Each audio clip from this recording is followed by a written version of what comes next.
சொல்ல முடியாது, சொன்னால் யாருக்கும் புரியாது. சொல்ல முடியாது, உங்களுக்கு என்னங்க புரியுதா? உங்களுக்கெல்லாம் என்ன, நீங்களாம் யார், நீங்களாம் ரொம்ப பெரிய ஆள்.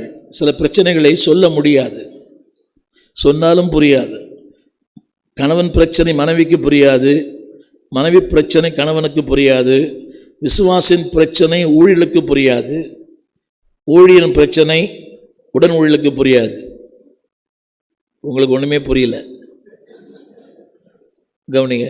அதனால் வாழ்க்கையில் வருகிற சோர்வுகள் இது ஊர் சுற்றுறவங்களுக்கு இல்லை, ஊழியம் செய்கிறவங்களுக்கு மட்டும்தான். புரியவே இல்லை. ஊர் சுற்றுறவங்களுக்கு இது பிரச்சனையே இல்லை. நான் பல முறை சொல்லியிருக்கிறேன், small ministry small problem, big ministry big problem, no ministry no problem. ஊழியமே இல்லைன்னா பிரச்சனையே இல்லை. ஏன் புரியுதுன்னு நினைக்கிறேன். ஸோ இன்றைக்கி என்னுடைய செய்தி என்னவென்றால், திரையில் போட்டாங்க, வாழ்க்கையின் பயணத்தில் அளவிட்டால் ஊழியத்தில் வருகிற சோர்வு. ஊழியமே இதுதான். ஊழியம் என்பது ஒரு குத்து சண்டை மாதிரி.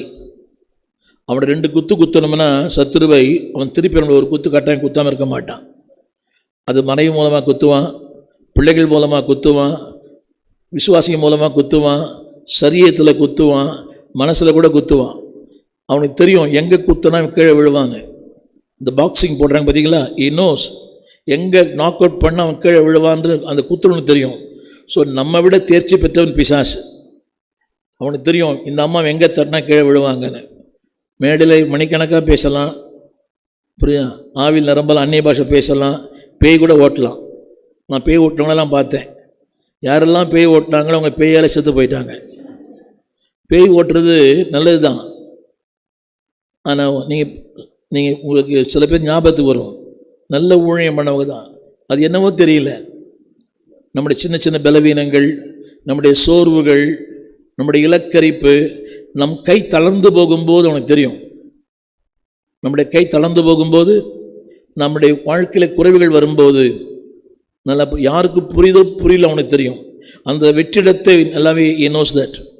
எனக்கு அந்த வெற்றி உங்களுக்கு தெரியாது. நான் பிரசங்கம் பண்ணுவேன், பாட்டு பாடுவேன், அந்நிய பாஷை பேசுவேன், ஆவியில் நிரம்புவேன், எவ்ரிதிங் ஐ கேன் டூ. ஆனால் எனக்குள் இருக்கிற அந்த கேப், அந்த இடைவெளியை பிசாசுக்கு மட்டும்தான் தெரியும். மனைவி கூட தெரியாது, கணவனுக்கு தெரியாது, விசுவாசிங்களுக்கே தெரியாது. கூட ட்ராவல் பண்ணுறோமே அவங்களுக்கே தெரியாது. ஆனால் அந்த கேப், அந்த இடைவெளி, வசனத்தில் இடைவெளி, ஜபத்தில் இடைவெளி, அர்ப்பணத்தில் இடைவெளி, வாழ்க்கையில் இடைவெளி, இதெல்லாம்